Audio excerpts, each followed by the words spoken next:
Tell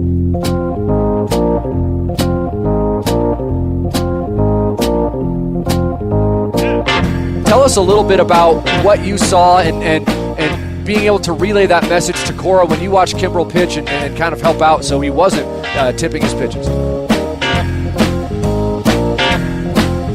So tipping pitches, we hear about it all the time. People at home understand what tipping pitches is all about. It's amazing. And That's remarkable.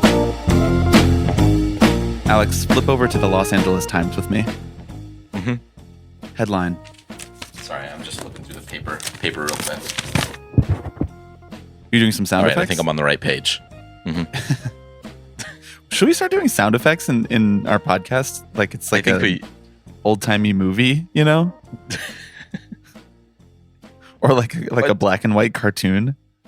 Oh, and I thought you were just saying like do sound design, like make it sound, like the story we're about to talk about. Maybe you have sounds of ocean waves lapping against it, but you were thinking more alert. like a train horn or something like that. Yeah, can you do your best train horn for me? No, I can. I did my best train horn for you yesterday when I was feeding you fries like the choo-choo train at dinner. That's true. That was your best. Wow. Wow. All right. You did the airplane and I didn't hear any. I didn't hear any of that. You were just doing the airplane. I know. It's why you didn't need it. You were like, I don't know what you're doing. I don't know what to do with this. There's no runway here. Just smashing it against my face. Like, eat the fry. Eat the fry. Sorry, air traffic control said this is closed. We're really mature at restaurants, I would say. Yes, we are. Mm-hmm. We handle ourselves like adults in all circumstances. No, Alex, let's flip over to the Los Angeles Times. Headline, billionaire accused of stealing sand from Malibu's Broad Beach, lawsuit says. Now, listener, you're at home. This article is by Jack Fleming. I want to make sure we give proper credits here. Now, listener, you may be sitting at home thinking, normal billionaire behavior. Why is this relevant for a baseball podcast? You're about to find out. California's beaches are public, but on the sands of Malibu, one billionaire has been accused of stealing a slice of paradise, or at least a few scoops of it, for himself. Good lead. Great lead. A lawsuit filed last week alleges that, drum roll please. You're the sound effects guy. Come on, give me the drums. Drums. Can you hear it? No? No, I can't. But maybe the listener can. Really? Okay. This is how you do sound design. Actually, it's that the people who are performing can't hear it, but everybody at home can. That's true. A lawsuit filed last week alleges that Mark Attanasio, a billionaire businessman and owner of the Milwaukee Brewers baseball team, has been using excavators to dig up sand from Broad Beach and carry it back to his house as part of an ongoing construction project. Same. Average problem. Mm-hmm. I always have to dig up sand on a beach to shore up my seawall to protect my beachfront property. That's a normal thing to do. I feel as though the phrase, "this is my Super Bowl," is maybe a little overused these days, including by yours truly. I call a lot of things my Super Bowl. Like Sweet Pill covering a Wonder Years song. This is my Super Bowl. You're right. But this actually could be our Super Bowl. Quote, this case is about a private property owner using a public beach as their own personal sandbox. Wow, they really thought they snapped with that one. And the disturbing conversion of a public natural resource for a nearby homeowner's personal private use, the lawsuit says. The suit was filed by Attanasio's next-door neighbor, hang on tight, James Kohlberg, son of Jerome Kohlberg, who founded the global investment company Kohlberg, Kravis, Roberts & Co., KKR, the world's biggest investment company. Oh my God. Come on.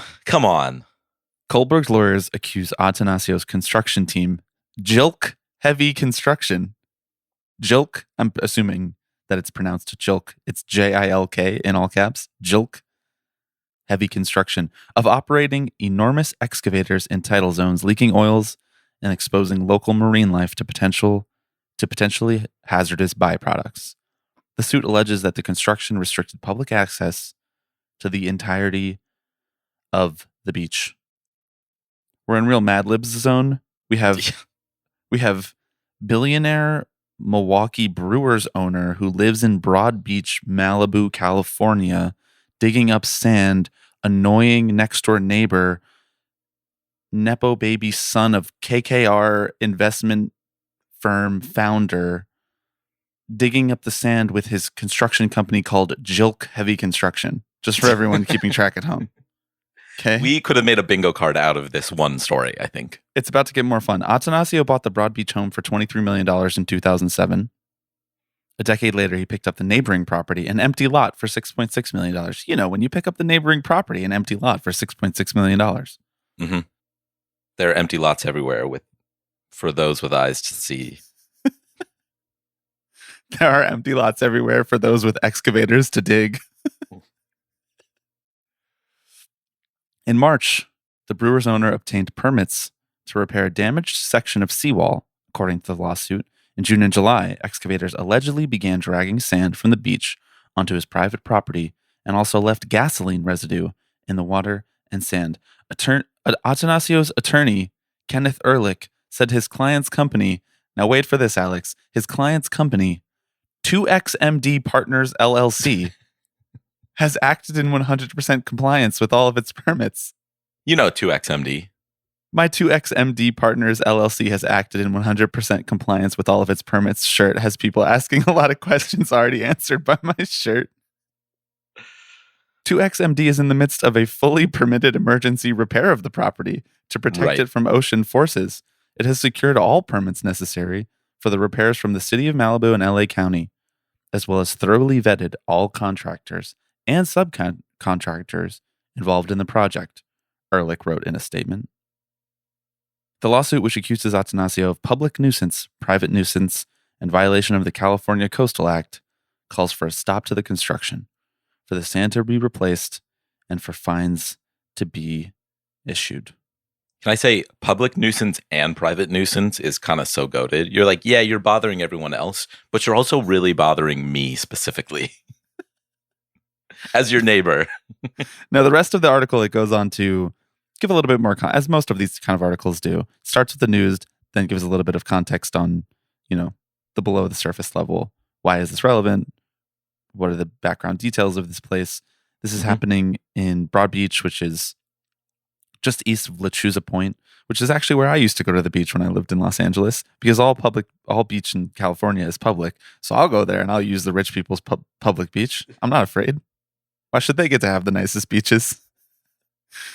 And Broad Beach specifically is a very popular destination for celebrities. And this article goes on to talk about all of the damage that climate-related events have had on Broad Beach in the last 10 or 15 years. Surprise, surprise. Do you think this checks off the bingo card? Climate-related event? Or no? Not yet. A little bit of a stretch?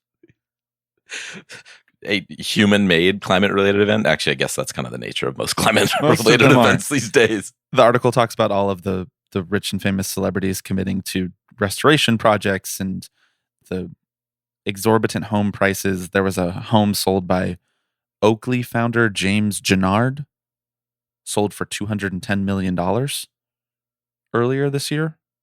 That's one home, $210 million. Normal price. And then it closes by talking about, the ongoing California debate about development versus preservation, which is definitely a debate in which reasonable people are seeing both sides of. Right. Well, it's something that I think Attanasio and Kohlberg specifically are very invested in.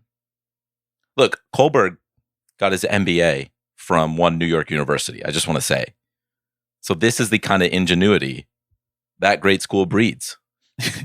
Please don't talk about New York University. You're going to wish that you didn't mention New York University, because in 5 minutes from now, if we keep talking about NYU, I'm going to start talking about the board members. I'm going to talk about who's on the seat. You know how it goes here with NYU.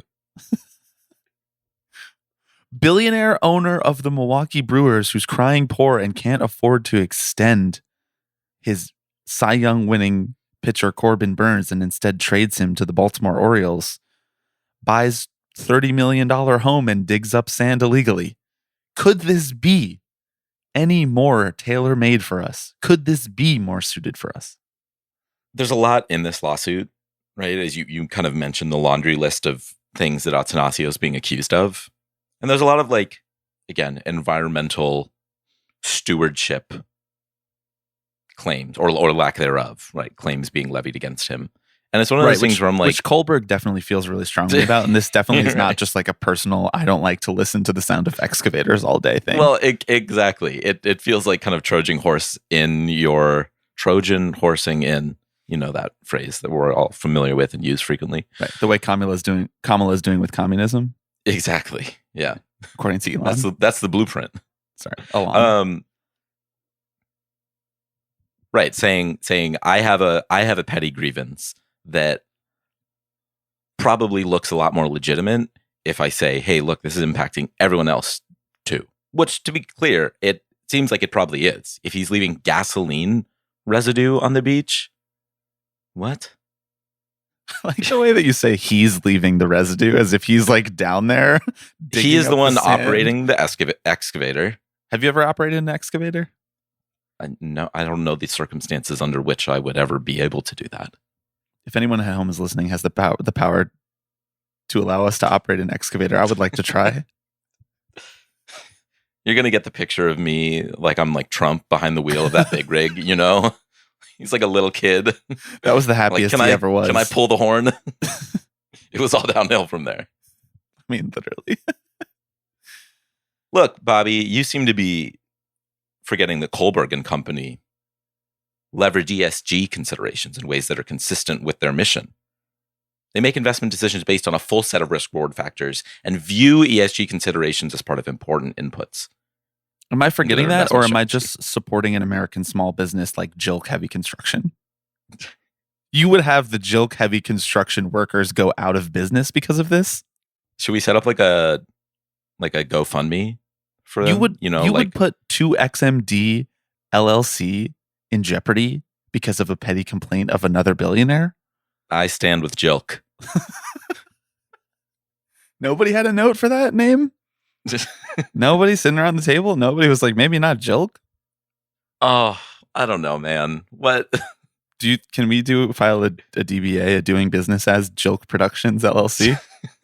Yes, we Jilk can. Media? Jilk Media, maybe? Jilk Media actually kind of sounds sick. It like doesn't mean anything, but it rolls off the tongue. Maybe it does mean something. We haven't looked into this.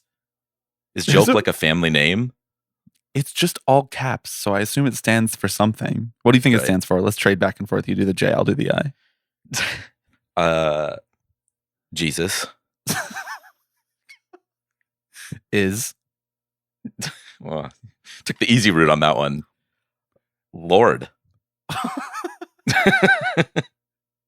I was hoping you would maybe go for it.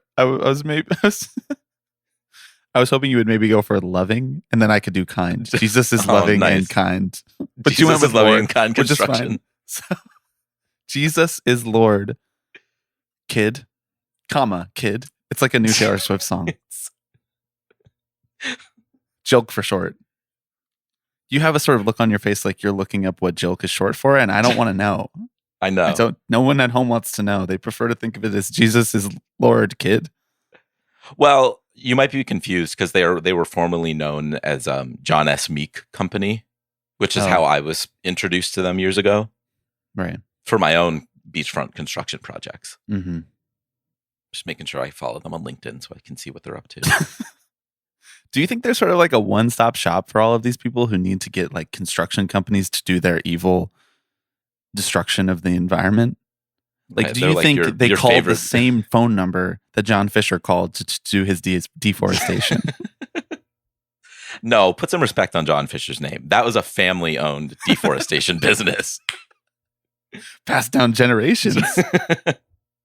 Where do you think they're going to get all of that packaging for those Gap Kids packages that need to be shipped out to keep that stock price up so that Fisher can afford to move the A's to Sacramento? Sorry, to move A's to Sacramento. Right. Mm-hmm. 2XMD Partners LLC. It kind of rocks. How big? Okay, here's my final question about this, and then we can get into the episode. How big would this story have to get before Rob Manfred answered a question about it in a press conference? I mean, I think he would have to lose the lawsuit, right? Like, at the very least. This feels like one of these things it's a This is a personal issue that has nothing to do with Major League Baseball. I feel like it would only come up if Live from prison, the Brewers have signed Juan Soto to a 12-year deal. We cut to Mark. Unless Kohlberg takes him for all he's worth, and people are like, "Wait, who does anyone own the?" Like, unless Kohlberg sues for the Brewers, is like, this is part of your assets. Wow, that's intriguing. Now we're talking. That's spicy. I don't know if that's allowed. Definitely not. I mean, the Brewers are probably like protected through some shell company that's in Right. on an offshore account somewhere that we've never heard of. And then there's another shell company that owns that shell company. And those shell companies are redistributed through JILC or something like that. I don't really know. Mm-hmm. 2XMD Partners is actually what owns the Brewers. I don't know. This is the kind of thing that inevitably gets settled out of court, right? No billionaire is interested in being like, yeah, let's see how the courts play this out. Neither billionaire. I have faith in the justice system. Neither billionaire. Not Kohlberg and not Attanasio. No. They have better things to do, like ESG investments. It's actually so funny that Attanasio is like the new money guy who comes in and everyone is pissed. Mm-hmm.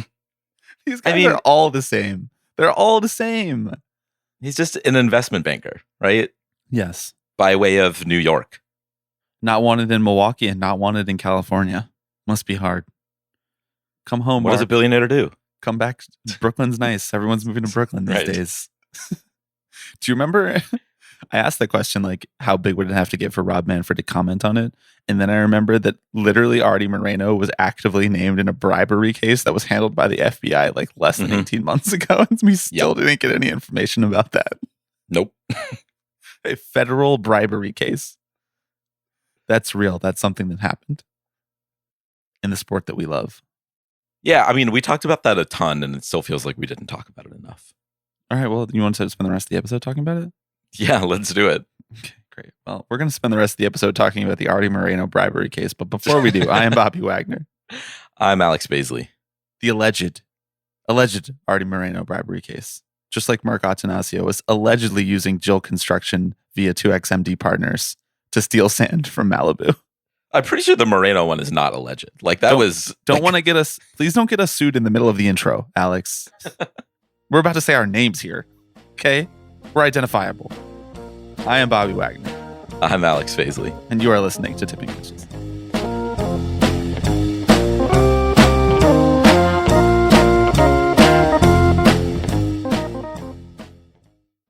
So we're going to start with the discovery from the Artie Moreno FBI federal bribery case.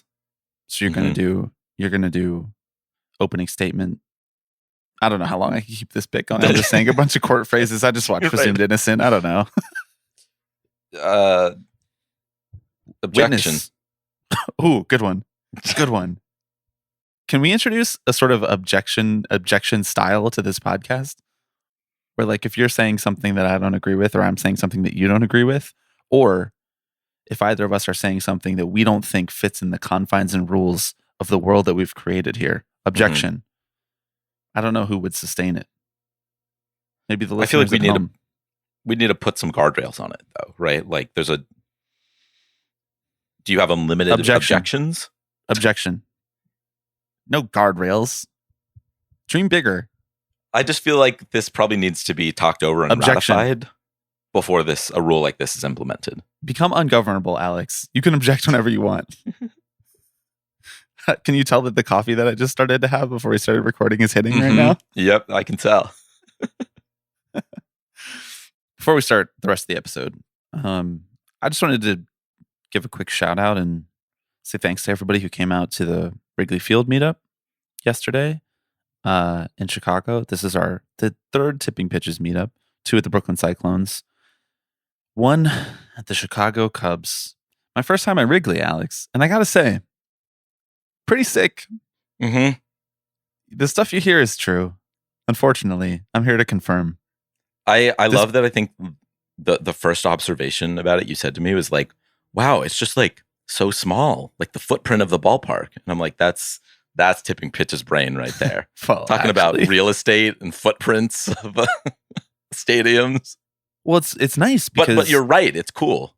it's cool and it's nice and it's functional because the ballpark only takes up part of the block. And so that way you have room for something like the DraftKings Sportsbook, which is connected to the outside of the stadium. And like, what else are you going to do before or after or during a game without the DraftKings Sportsbook there? Especially with multiple rain delays. Do you think they would let us leave and place some bets and then come back in and be like, I promise like I'm only trying to place some wagers? I would think so. Get Mr. Ricketts on the phone. I don't know which one owns the team. Clearly, I host a baseball podcast which frequently talks about owners, and I don't know which one actually is like the chairperson, and I don't even know their real names. I think it's Pete and Tom. Those are two Ricketts, yes. Okay. And the one who is the chair, the control person is Pete. Dude, really? Is this a bit? I actually, it's not a bit. It's Tom? Yes, because Pete's the one who we're waiting on that campaign finance scandal from. I thought that was Tom. No, come on, bro. Wait, so he is what? He's like a senator or something? Or like a state senator? Yeah, he's a senator from Nebraska. A United States senator? A United States senator. You know the He's Senate? one of the 100 United States senators. Mm-hmm. That's crazy. Well, he was the governor of the state before that. So it's a logical next step for Nebraska, him. you said. That's why I supported his election campaign.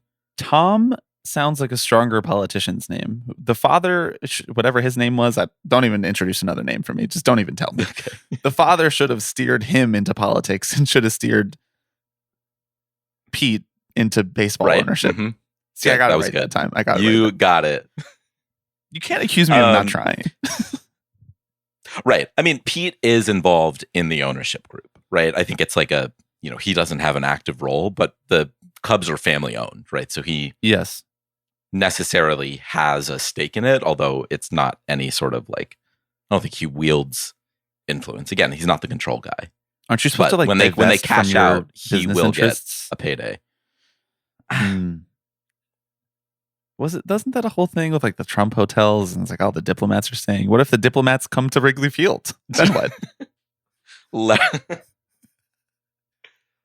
That's a good question.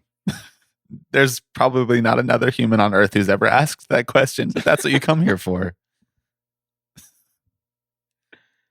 All that to say, Wrigley Field was a lot of fun. Thanks to everybody who came out. And, but like before we get too far off of the meetup, I just wanted to say next year, we hope to have them planned much further in advance. This year kind of got away from us, and some of the planning had to happen on short notice. But next year, we're going to try our best to like have them planned at the beginning of the season, so that if people want to travel or if people want to come to New York and go to the Brooklyn one, like they'll have a little bit more of a heads up to be able to organize those travel plans. And it'll be, I think, in all likelihood, we reserve the right to change this if we need to for whatever reason. It'll be one Brooklyn one and then one at a different location like it was this year, but it will not be Wrigley Field again. We kind of want to mix it up. It was convenient to do it at Wrigley this year, but next year it will not be quite as convenient. Yeah, it was a really fun time. We got to hang with folks before the game, after the game, during the game even, you could say. As I mentioned, 1 or 2 rain delays I don't remember a rain delay. Did not dampen the mood whatsoever. I remember perfect weather. Mm-hmm. Some of our greatest moments have happened in the pouring rain, I will just say. You and I?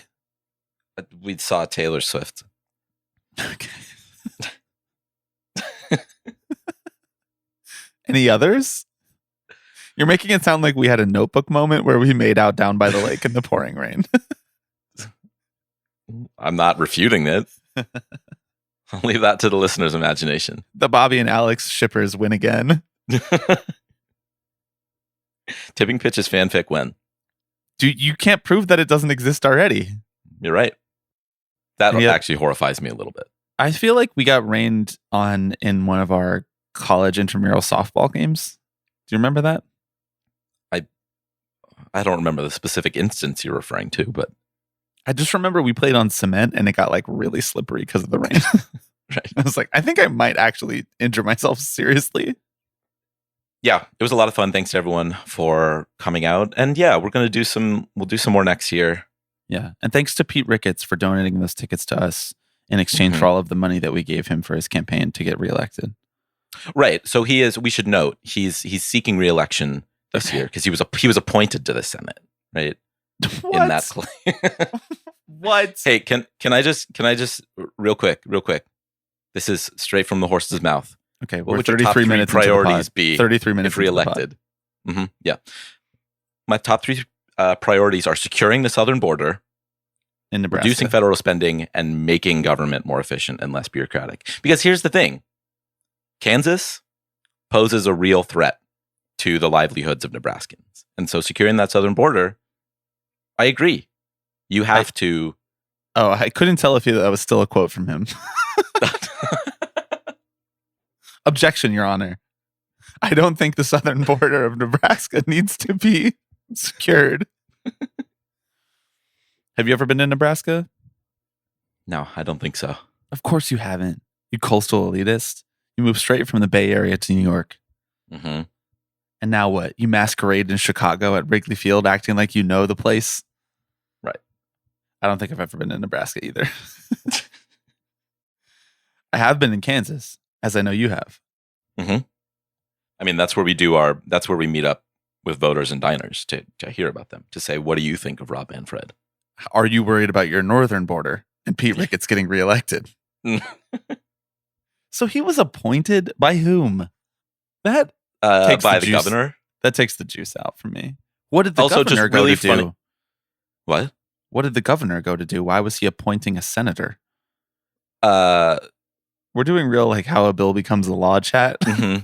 Well, because the former senator resigned, stepped down, and so I think it was like, you appoint someone to fill the seat until that term ends, which makes a ton of sense, right? That feels like a hack. Mm-hmm. Also, he was yeah.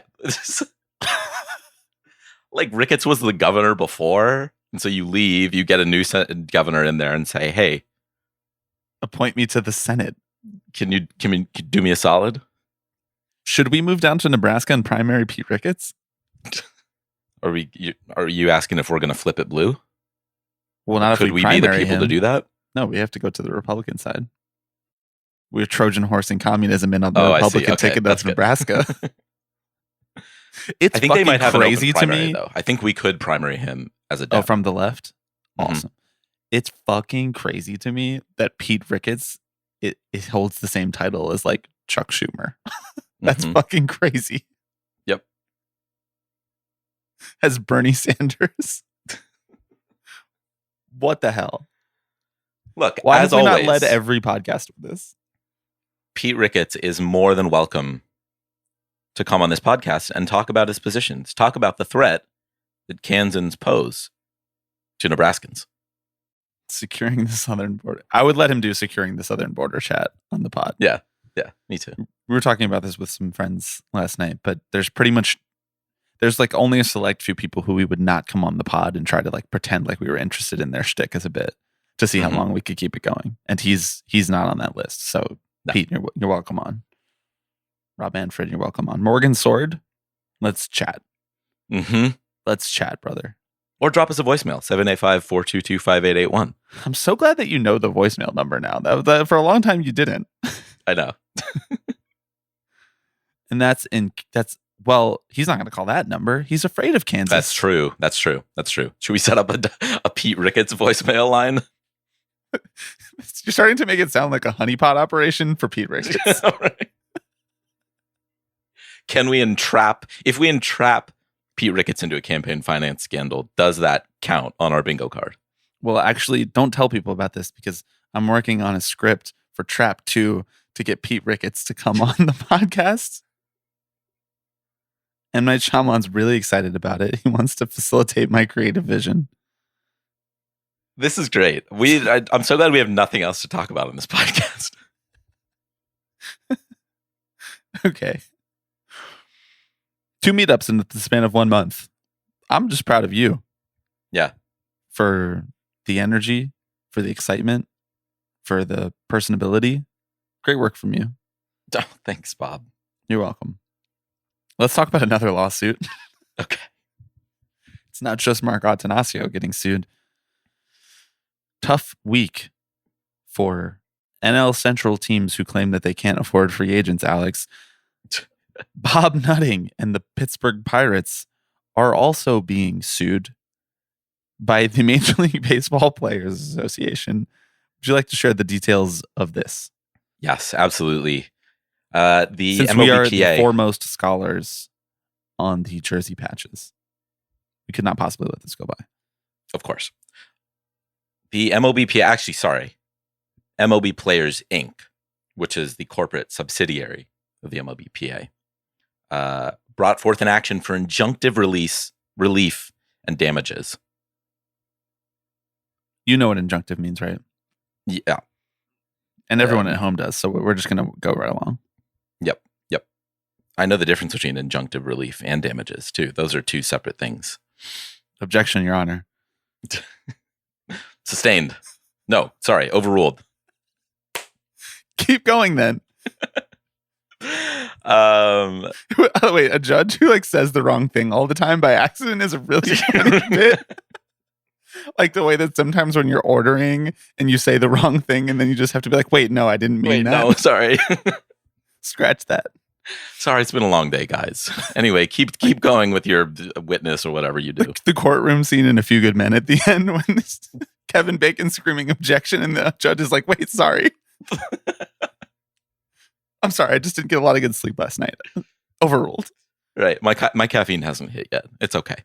The complaint, I'm reading from the Pittsburgh Post-Gazette here. The complaint states that both the Pittsburgh Pirates and Sheetz misappropriated the name, image, and likeness of multiple MLB players for the promotional campaign without a license agreement or proper authorization. It basically says the Pirates do have the right to license space on the players' uniforms, right, for these corporate sponsorship patches. They do not have the right to license the name, image, and likeness of 3 or more players in a calendar year, either to promote the Pirates and Sheetz or for any other commercial purpose. And basically, at hand is the fact that they were tweeting out pictures of Pirates players in uniform, like pointing to the patch. You know, they were like, okay, look excited. Like, look like this is the coolest thing since sliced bread. And that effectively sliced bread, runs... which, to be clear, you can't get at Sheetz. That runs afoul of these name, image, and likeness rules. Now the players have become a part of this marketing campaign rather than just the uniforms themselves. It feels like a weird gray area, but I'm so glad that there's someone in the Players Association's office who was like, have you guys seen these tweets? They can't do that, right?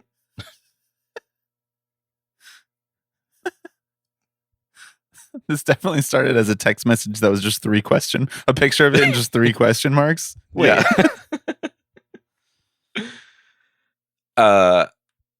So it's worth noting that they have since reached a quote unquote verbal agreement on this and are expecting the Pirates are expecting the lawsuit to be withdrawn.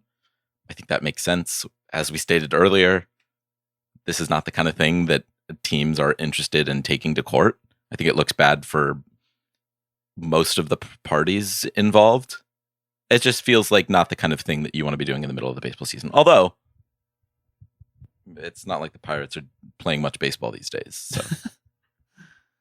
So, yes, this feels very much like the type of thing where they violated this agreement and didn't even realize it. And then when it was brought to their attention, they were just like, oh, fuck, we'll fix that. Yeah. And we'll pay some damages in the meantime. Right, that's compensatory and punitive damages. And to be clear, so you know the difference between those because I know the difference also. Yeah. All right, cool. So if both of us know the differences, probably our listeners already know the differences and we don't even need to talk and we don't need to explain it. Mm-hmm. Right. I'm just glad that they filed for the injunctive motion. Yes, exactly. A lesser lawyer might have filed for a different kind of motion. Perhaps adjunctive motion.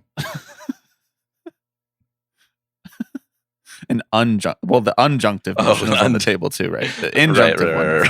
Right. Yeah. But they seem to know what they're doing. They have that under control. Right. I trust the Players Association. They have some good folks over there. Can you explain to me what the Players Association Incorporated is, or the MLB Players Incorporated?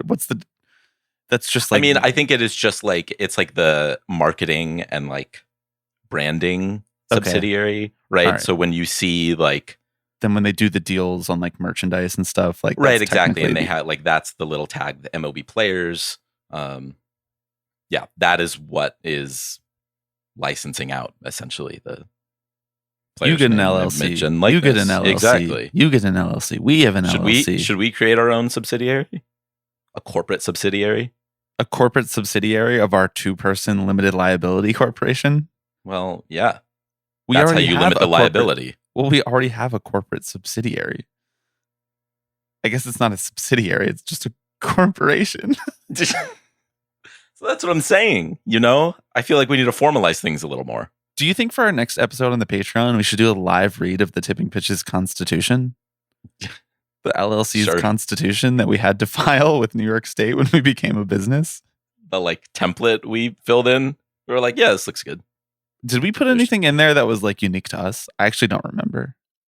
It's like, is there anything about Alex Rodriguez in there? Well, we did. We do.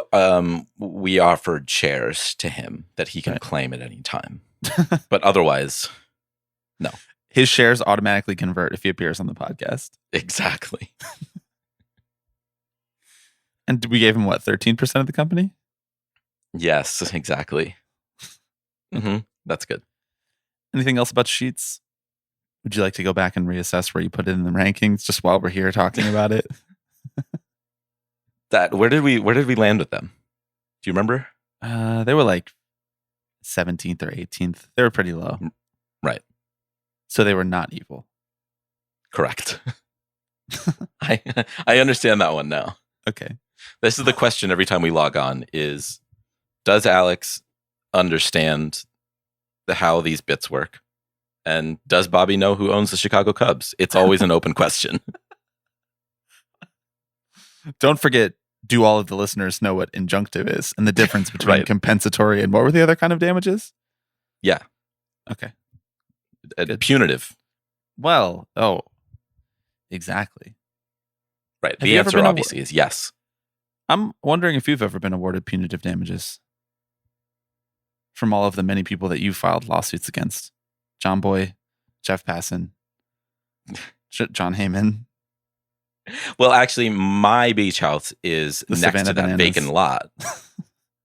John Fisher. It's on the other side from Kohlberg's house. So not yet, but it's coming. So you're next to the empty lot that he bought. That was between you two. You were in a bidding war over it, and that's why it went up to 6.6 million. You were like, I can't go above 6.5, and Attanasio was like, done, 6.6. Exactly. I want to point out also he hasn't done anything with that lot. Like there's a picture of it, and it's just like sitting there empty. What do you think he's gonna put there? Like maybe a bocce court, pickleball. Maybe that's what he had the sand brought in for. He had to smooth out the bocce court. Pickleball. Honestly, probably. Yeah. Do you think this is the episode where you should reveal to the listeners that you play in pickleball tournaments every weekend? You like fly all over the country on Tipping Pitches dime. Stop. Objection. It's become a thing. Objection. All right, fine. Sustained. Let's talk about the 6-inning starting pitcher minimum rule. Oh my God. Yeah, let's do it. Which was floated this past week. The third most important story in this week's episode of Tipping Pitches. You know what we got this past week? We got a fucking trial balloon. I love when we get a trial balloon. MLB loves to toss out trial balloons. What is a trial balloon, Alex? What is that? Where does that phrase come from? Well, it's like before you release all your balloons, you put one up there, right? Make sure it floats. And frankly, I think that makes this segment 3 for 3 on court adjacent news stories, right? Is trial balloon court adjacent? Oh, trial. Boo. 3 out of 10. Okay. Objection. Are you just looking up the etymology of trial balloon right now? No. The term trial balloon.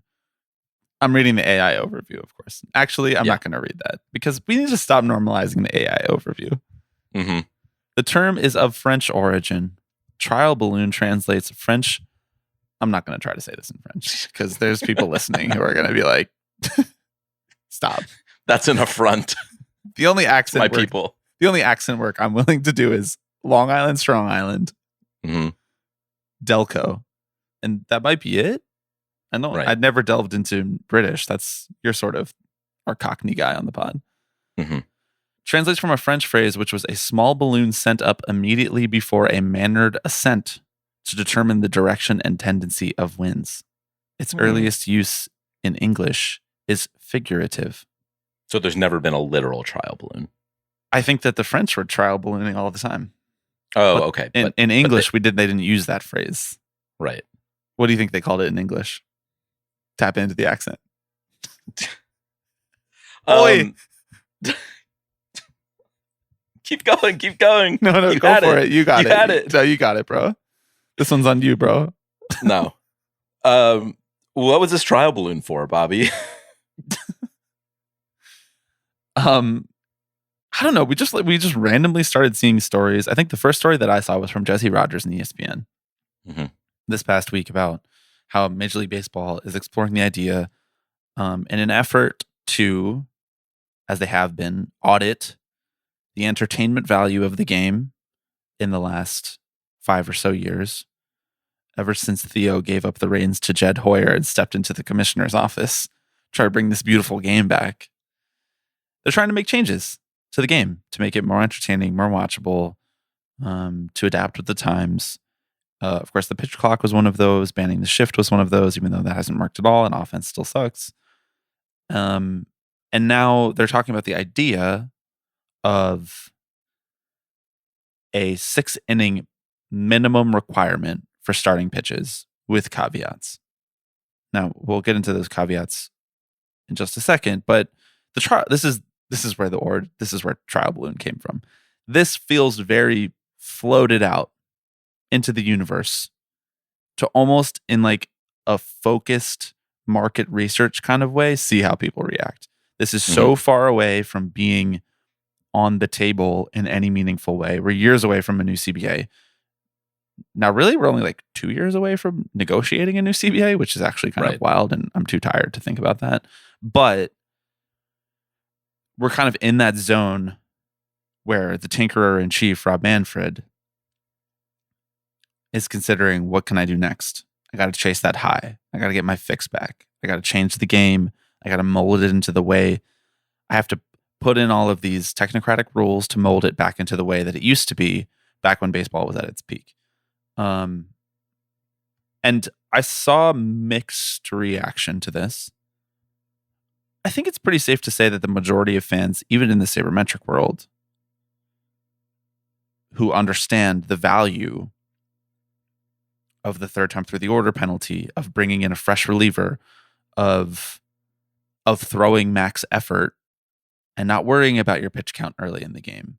I think still that group, of which I would consider myself and yourself amongst them, I think still aesthetically yearns for a time when a starting pitcher really was the main character of the game and went deep into the game, and you could reliably count on multiple opportunities of having tense will he, won't he get out of this moment throughout the course of one start. We straight up like don't have that at all anymore.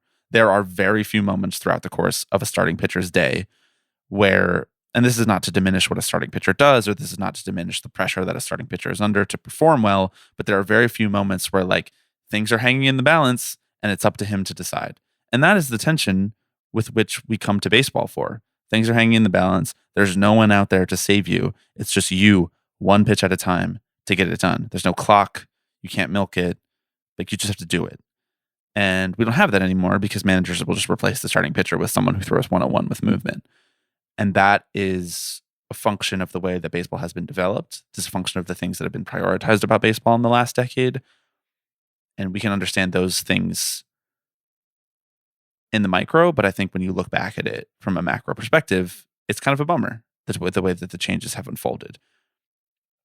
So all that to say, I'm slightly more sympathetic to the reasoning and desire behind a change like this than I have been to some tinkering tendencies in the past. Now, I assume everyone at home probably saw this article and saw what the caveats would be to this rule, but I think for the sake of the rest of the conversation, we should probably read those out now. Do you have it in front of you?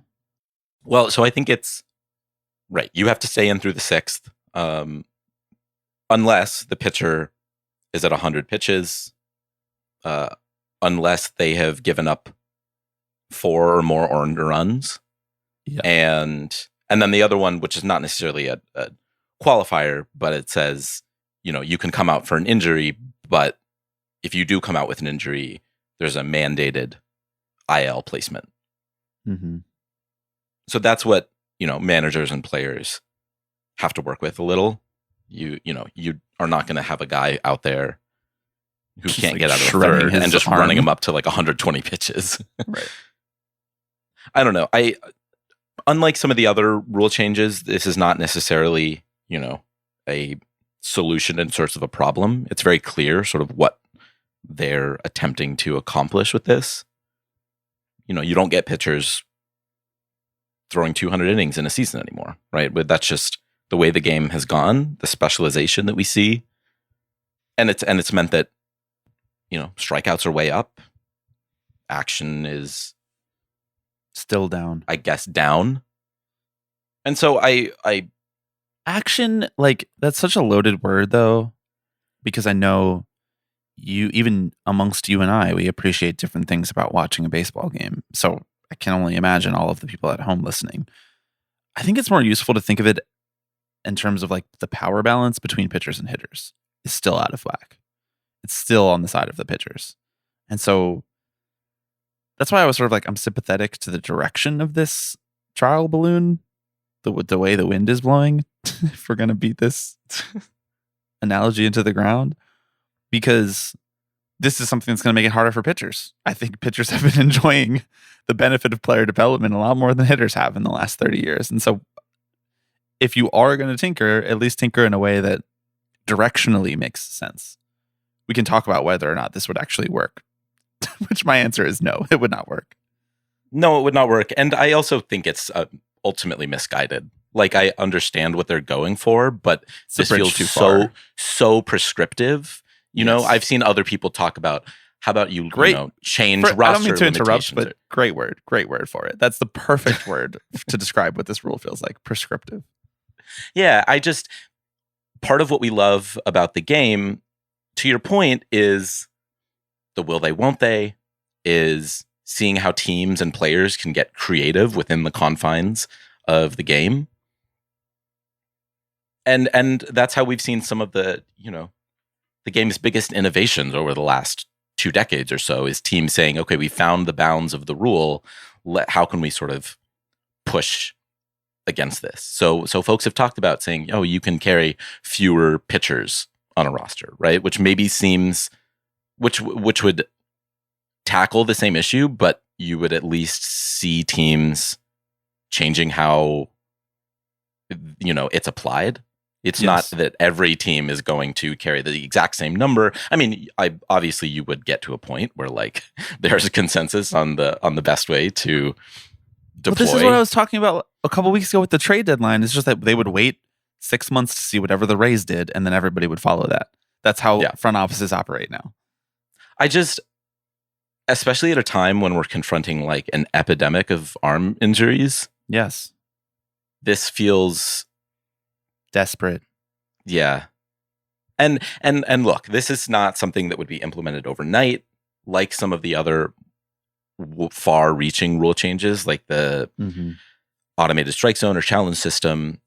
It's likely that this is something that would be implemented in the minor leagues first, so that players can acclimate. You can sort of work out the kinks a little bit, and then hopefully by the time the rule change is implemented, like most of the players have experienced it to some degree, and been developed under it by their major league organization. Exactly, and that's something that like is a factor too. You already have executives talking about how this would change how they develop pitchers, right? And it may even change how you draft pitchers if max effort is not the. I mean, sure, yes, whatever.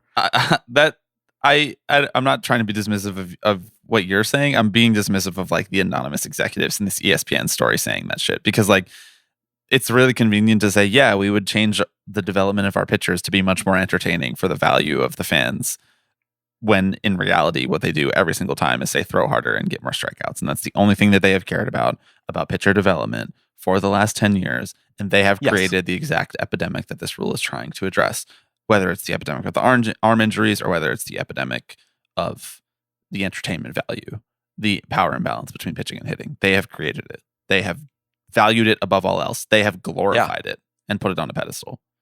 Well, and that's why this rule seems like it comes into conflict with just so much about how teams approach the game right now. Are teams going to say, don't throw as hard because you need to get through 6 innings? Be slightly worse. Like, be slightly worse. I don't think so.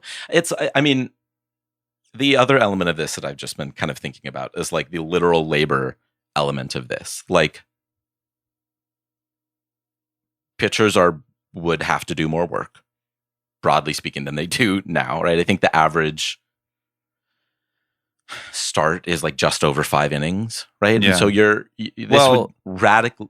I think it's just under 6. I think last year was the first year that the average start dipped below 6. And that was sort of like, okay, alarm bells are going off now. Like, it's not even 2/3 of the game anymore. But this would pretty radically reshape the roles of not just starting pitchers, but relievers as well, right? The guys, the bridge relievers who maybe couldn't cut it as a starter, but have found a home as a 2 to 3 inning guy, once again, because they're able to go max effort there. This would kind of necessarily raise the value of starting pitchers who can actually do this. Would that raise how they're compensated? Maybe. But like, I feel more inclined to think that pitchers are going to get paid the same, or the starters are going to mostly get compensated in the way that they have been, and relievers are going to lose value, right? Because you don't need as much of them anymore. Yeah. And relievers are the group within Major League Baseball who can afford to lose value the least, by the way. Starting pitchers are the ones who are still... Yes, exactly. Top-end starting pitchers are the ones who are still getting compensated better than you might expect in a down market. They overperform, I think, the like direct projection expectations, because clearly teams see a value in having an ace, whatever that means, in the aggregate, or having 2 very good starting pitchers. Like they're still getting paid. Quote unquote smart teams are not paying $25 million a year for relievers. The Rockies are doing that, and pretty much no one else. And, occasionally smart teams for like a back end of the bullpen closer who is like exceptional and who has earned it. The other labor element of this that I kind of wanted to talk through a little bit, but I'm sort of unclear on, and maybe I should be more clear on it, but like, the Jesse Rogers story, it mentions about 2/3 of the way down in the story about how, clearly there would be pushback. You float something like this 2 years before a collective bargaining agreement expires in the hopes that it starts to germinate. The Players Association can ruminate on it. You like that, germinate and ruminate back to back? That was good. Come on now. Come on. I hate when I'm trying to germinate and I end up ruminating instead. It's like the yin and the yang of life. You're either germinating or you're ruminating. Really just a push-pull world we live in. Anyway, in the hopes that I think like a commissioner's office releases this because you start to normalize the idea, and therefore players would be more open to it. I'm like slightly unclear on whether or not Rob and them could just get away with implementing this idea in the first place. I mean, the article implies that they couldn't, like that this would have to be collectively bargained over. And, you and I were talking about this yesterday. I think the reason behind why this rule change would have to be collectively bargained over is because it directly affects players' health and safety. And so those elements of rule changes are governed slightly differently by the collective bargaining agreement. But like, in my mind, I'm sort of like, well, then why isn't that the case with the pitch clock? And I know that the Players Association said that at the time, and that they were sort of... Well, they all voted against it, and the rule still passed, right? On the rules committee I mean, that's how the I rules think- committee works. That's how the collective exactly. bargaining agreement is There's fucking 4 written. players. There's 6 people from The league MLB's side of it, and then 1 umpire, who's just there for fun. I think. Yeah, but the day that umpire is the tie-breaking vote, they're going to feel real important. Come on now. Come talk to me. Make something happen. It's just Joe West in there acting like LBJ, master of the Senate. It's like, what are you going to do for me? I think that, I mean, that's what part of why I was like relatively critical compared to how I usually talk about the MLBPA on the podcast and on social media and stuff about the rule changes in specific and the language that they were willing to agree to on rule changes. Yeah. And I know that they were coming from a place where like they had no say on rule changes prior to this. And now they at least have a committee to document their opposition to a certain rule change and the reasoning behind it. And so it is sort of like a marginal step towards having a little bit more parity when it comes to rule changes, where in the past they had no power at all in that realm. But like, if you really felt that allowing a commissioner's office that has a propensity to want to change rules radically overnight, if you really felt that allowing them to do that was going to put your players in danger, was going to end careers, was going to upend the way that players' career outlook looks because they're just going to get injured a lot more, then you shouldn't have signed off on this collective bargaining agreement. And now I know that the executive committee didn't. I know that they all voted against it. But it does a little bit take the teeth out of the argument a year later or 2 years later. And so we have yet to see what the Players Association thinks about this rule change. They did not comment in this article. I would guess that they will not comment in this article. You might hear rumblings from like labor connected reporters like Evan Drellick about how they're feeling like things like this, or maybe even like Ken Rosenthal because he's so well connected and could actually pull answers out of them. But like, they're going to need to like aggressively be like, no, we will not do this. We will not talk about this. We will not agree to this, or else it will start to get momentum and it will function exactly the way from a labor perspective. I'm leaving the entertainment value side of this. Mm-hmm. I'm leaving whether or not you like the pitch clock personally as a fan. I'm leaving that out. I'm talking about the labor management dynamic. It will play out exactly the way that the pitch clock did, which is to say that the players did not want it. They all voted against it. They thought it was a bad idea, you know, with the exception of like a bunch of players I'm sure are just like indifferent or fine with it or like it just fine. But the pitchers, right. I don't want to use say whining, but the pitchers were raising reasonable concerns about the pitch clock for a while and still do. It's going to play out exactly like that, where it's like if you don't stand against it and you don't organize around it and try to come up with a better option or try to align everybody on why it shouldn't happen, it's just going to happen. And then everyone's going to be mad about it for the next 4 years but still have nothing to do with it. Yeah. There's definitely a lot of negotiation that will happen over this. I mean, the players don't need to agree to it for it to pass, but they do need to be included in the conversation, right? It's like this, I think the language is that, you know, the committee is responsible for recommending and adopting rules that significantly affect terms and conditions of players' employment, which like this absolutely would fall under that, right? It's not something that like this does significantly change the terms and conditions of every pitcher's employment, not just starting pitchers. Right. So at the very least, they would have to go to the association and say, hey, we're thinking of doing this. We want to talk it through with you because, I mean, you don't want the players to resolutely just say, no, absolutely not.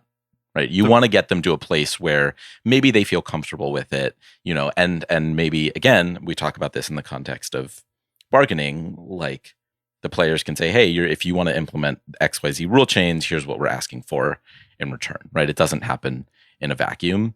There are things that like on their face value, it would seem like a collective bargaining agreement allows you to do because it's not specified that you can't do it.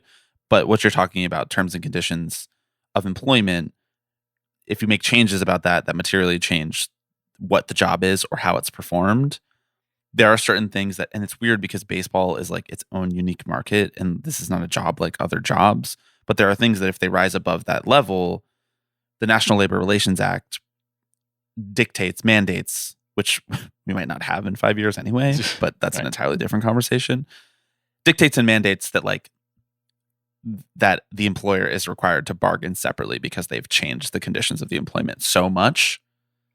And I guess that is what they're implying here. Or really the Rogers article is implying just that like they would not agree to this language about rule changes in the next CBA if they felt that a rule change this drastic was on the horizon, is another potential possibility, because they're not going to put this 6-inning starting pitcher minimum in play before this CBA expires. They just won't do it. So this will be on the table as like, it'll be out in the ether as like an idea that the players would know to bring up in the context of bargaining, to maybe bargain specifically over this rule and exclude it from the way that the usual rules committee works, or just change the language on the rules committee entirely and not agree to a CBA that doesn't give them veto power.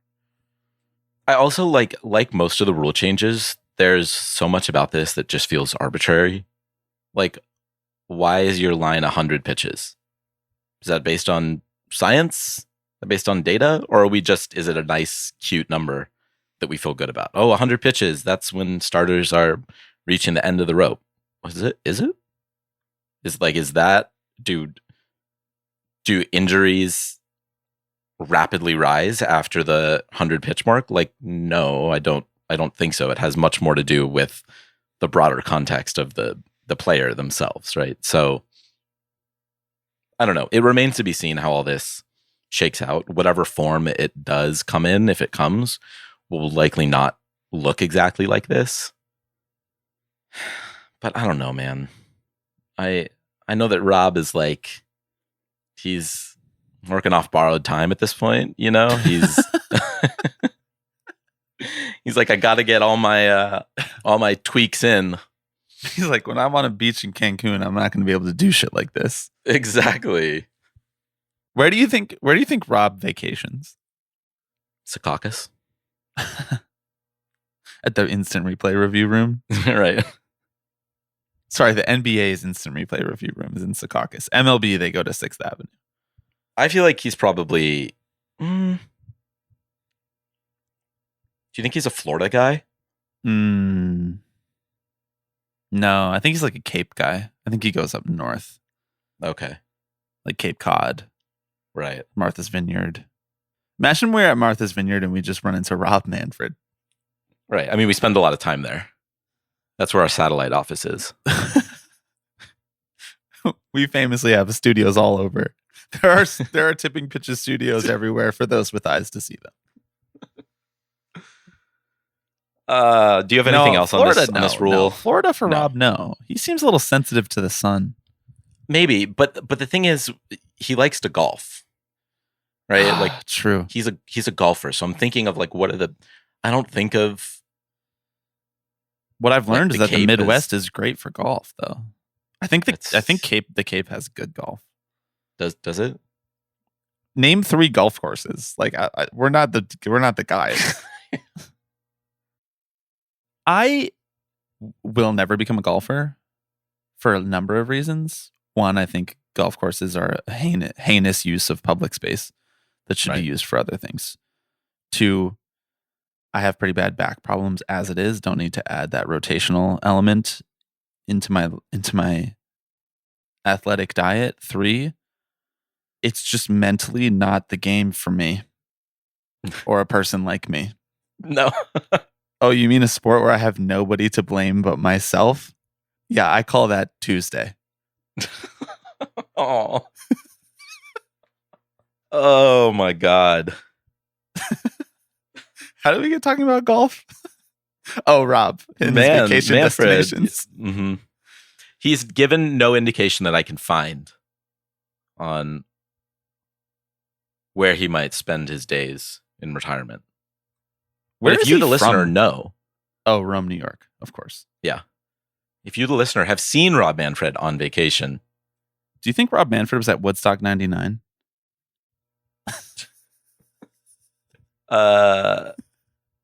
Maybe. Yes, sure. Yeah, let's start that. Okay. I'm sure we can generate an AI image. Rob comes on the pod. First question, Rob, were you at Woodstock 99?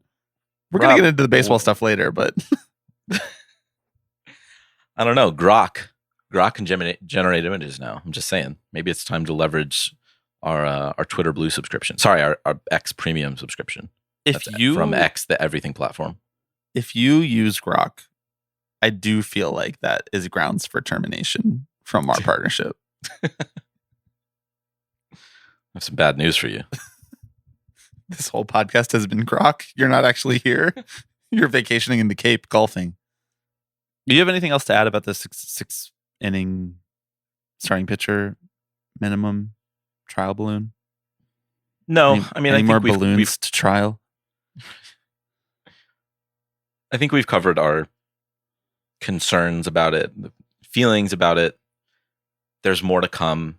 Again, this is certainly not the last time we will hear about this, and it's going to be negotiated over in the months and years to come. Yeah, in public and in private, I'm sure. Mm-hmm. Sort of like a public nuisance and a private nuisance. Exactly. Mm-hmm. All right, you want to do ranking pitches? Let's do ranking pitches. I'm ready. The closer, extra innings, lineup construction. Oh, collective bargaining. These are all the names. Right. I thought this is what I was being asked to rank. I was like, it's the closer versus extra innings. Good God, I don't know. Real apples to oranges situation. It's like trying to compare the closer and extra innings. Alex, this week, I would like you to rank the United States Bill of Rights, the first 10 rights outlined in the Constitution of the United States of America. Now, for are you going listeners, to give me the rights? well, I was going to give you the rights. Just for good measure, because like you know the rights, and clearly I know the rights, and the listener at home, much as they might know about injunctive proceedings and compensatory damages, they know the rights. But maybe we have some international listeners and they don't really give a shit about the United States Constitution.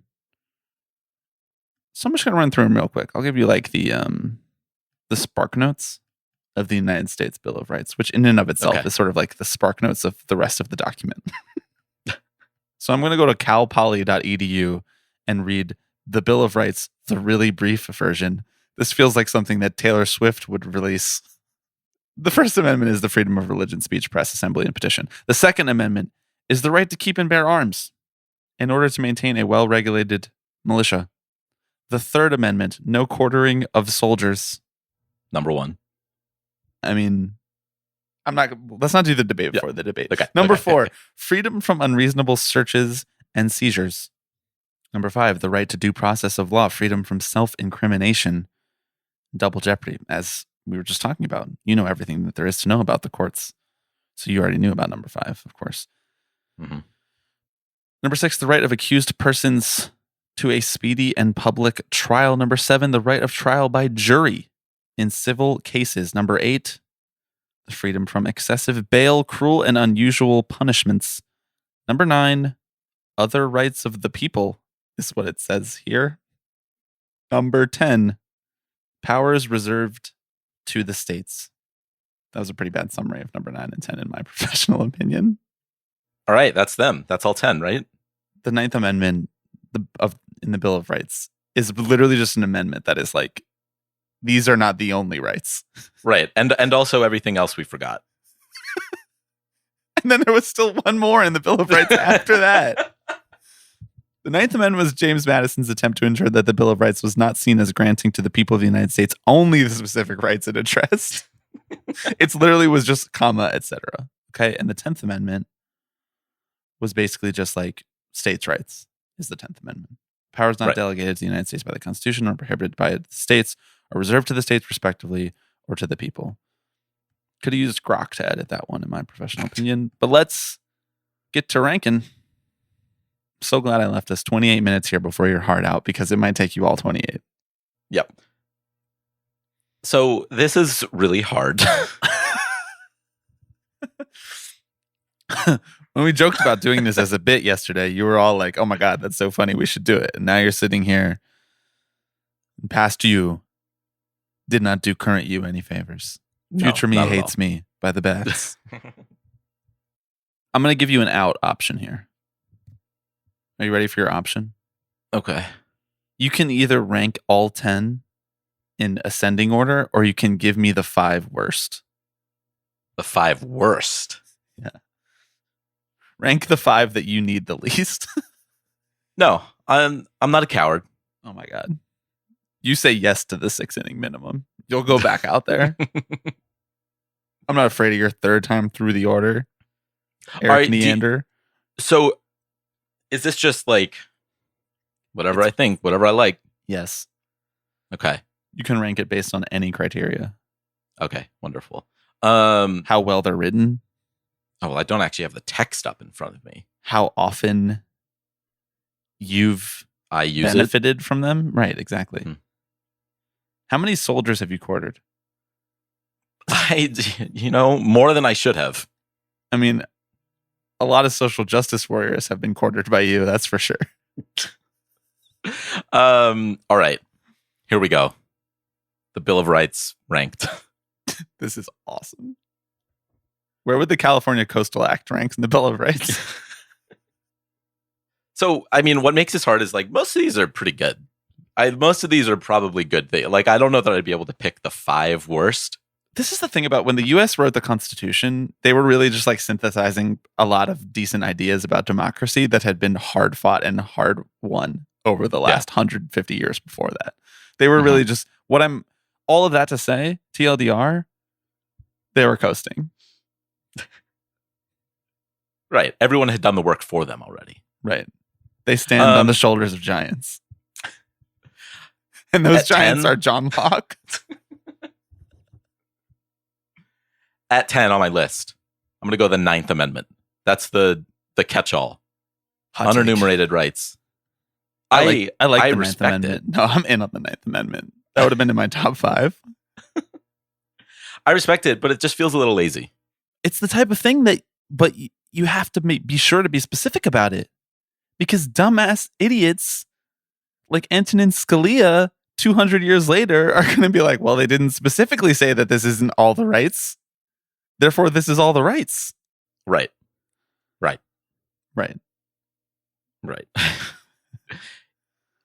I see where you're coming from, though. It's the least substantive. It's not very substantive, and frankly leaves a lot of wiggle room anyway. Yeah. Like, so any right that's not listed there doesn't mean I don't have it. So how right to a podcast, is that covered in the 9th Amendment? It shouldn't be. The right to ride a train to a baseball game should be covered in the 9th Amendment. You go. That's yes, right. Absolutely. All right, at number 9, this is going to get really confusing. At number 9, I'm going to go the 10th Amendment, states' rights. I would have given decent odds on that being the worst one because of how the ways that it's been abused. It's not great, I suppose, but like probably good. It's like the legal justification for basically every bad thing that everyone's ever done in this country. Yes, exactly. So it's tough. Good idea, poor execution. Right. I know. You wanted to look out for the little guy. We all want to avoid government tyranny. Small, man. Right, exactly. This is how you avoid tyranny. Yeah. But we're just going to turn ourselves over to kings again? I would. I mean, you already pledged, when you were in London for the Mets series, you pledged fealty to Charles. Yeah. Bet on the wrong horse, by the way. That was a Charles is going to die joke for everyone at home. Number 8. I guess number 8, I'll go Second Amendment. Okay. Right to bear arms. Frankly, I saw what they were going for. Okay, but yes, I saw the vision. Yes. However, it would have just been better if they said nothing about it. Because now that they put it in there that way, again, much like states' rights, saw what they were going for, but it's the legal justification for like a lot of really heinous things that have been done in the history 100%. Of this country. If they had just said nothing, and I know that they were even going for a minimalist approach to this constitution to leave it up for interpretation. Come with me on my day of writing a minimalist text to be interpreted by the next 300 years of rich white men. Very cute, very demure. First, I blend a green smoothie. Anyway, if they had just said nothing, then everybody would have assumed that they have the right to bear arms. Of course, right. But human now that it's in history there, is dictated by people who gets see to it- have the weapons. Yeah, people see it as like a mandate, right? Yes. It's like, well, it's in there, so I have to. like Oh, literally, yes. like the mandate of heaven, essentially. Yes. Mm-hmm.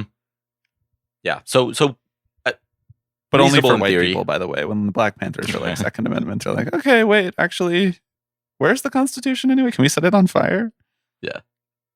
Yeah, we're going to move on from this. We're not talking about the Second Amendment here. That's why it's 8th on the list. So the second, so Seventh- wait, so far, just for the people at home, we have 9 as number 10, we have 10 as number 9, and we have 2 as number 8.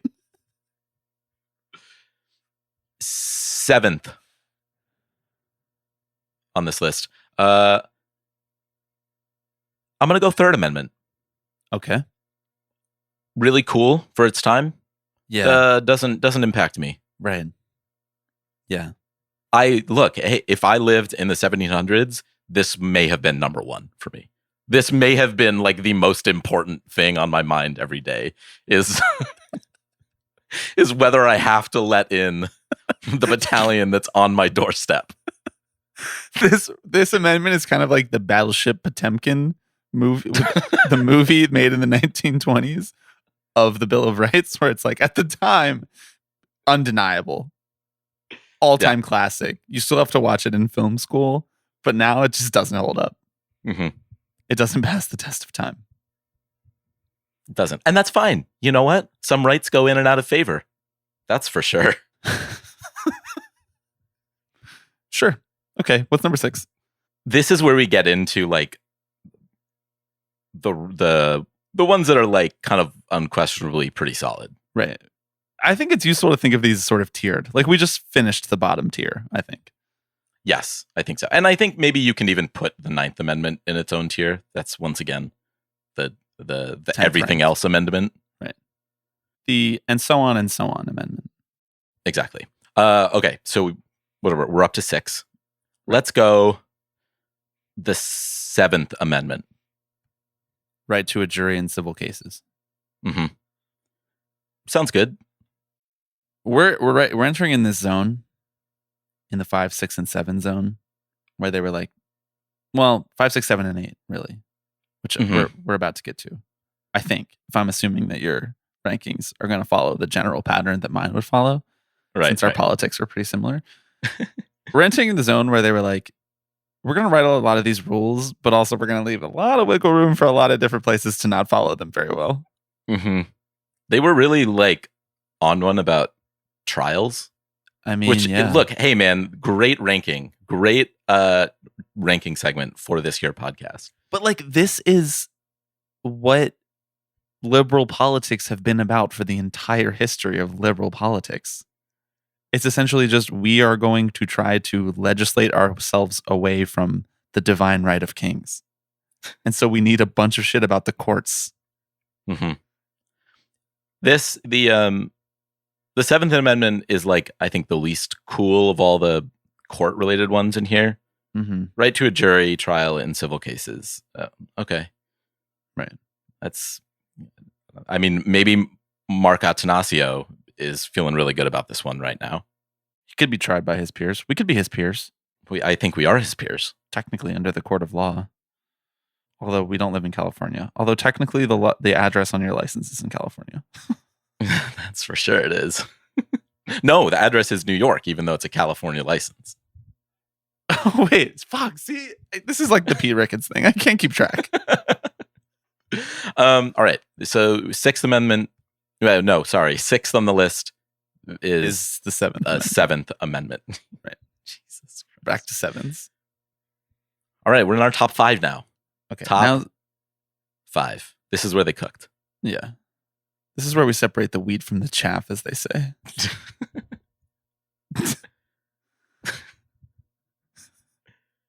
This is where we separate the closers from the extra innings.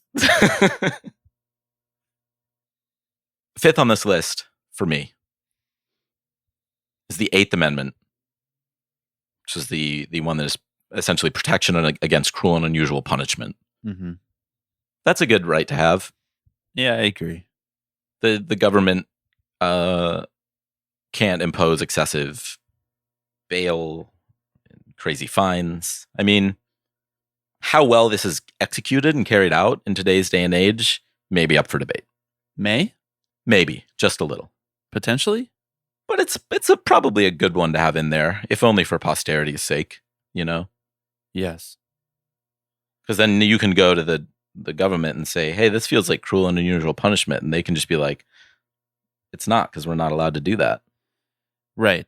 And they can also say things like, how unusual is it if we've been doing it for the last 50 years? Exactly. It was pretty usual to me. But it's good. I'm glad they slipped that one in there. Number 4. Did you know that this was inspired by the case of Titus Oates, who after the accession of King James II in 1685 was tried for multiple acts of perjury that had led to executions of many people Oates had wrongly accused. So this man went around wrongly accusing people of perjury, and King James was just murdered the people that he accused of perjury. This feels like a reasonable reaction to that case. Uh-huh.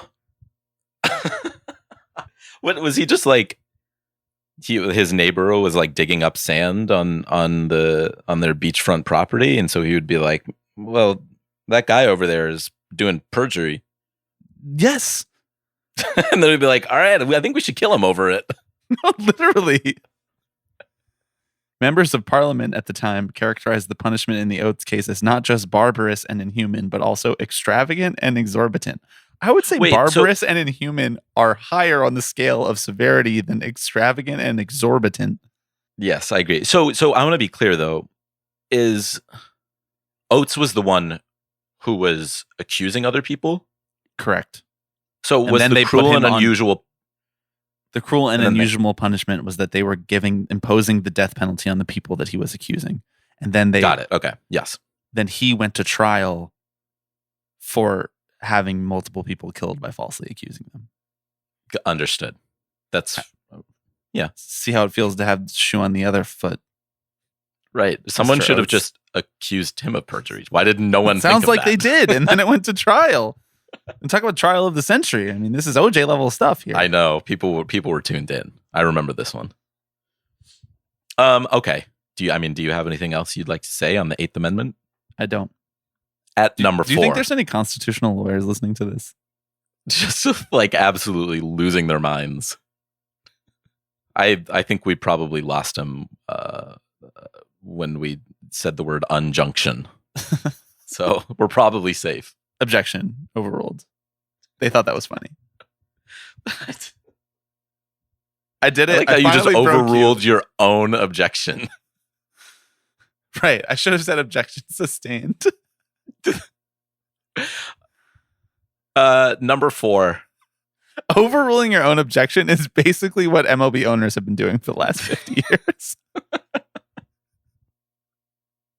This is really hard. See, we're as we said before, we're in the tier of of good ones. So I just want to say that before going any further, that I think these are all decent rights to have. Okay. Probably pretty good that they laid them out. I think just knock them all out in a row, like how you would order the rest of these court ones, so that we can talk about them in totality. Okay. All right. I'm going to go 5th Amendment. Okay. This is right to due process, basically. Right. We're just doing them out. Okay. 5th Amendment. That's 4th. Naturally. Yeah. Who's on first? At 3rd, we have the 4th Amendment. Great one. Yeah. This is an incredible... I honestly thought about ranking it higher. But again, this is protection against unreasonable searches and seizures. And that's a pretty damn good one to have. Right. At number 2, 6th Amendment, right to a fair trial. It feels like the baseline of any functioning society. You can't have the others without the fair and speedy trial. Exactly. Yeah. You can't self-incriminate yourself at a trial that doesn't happen.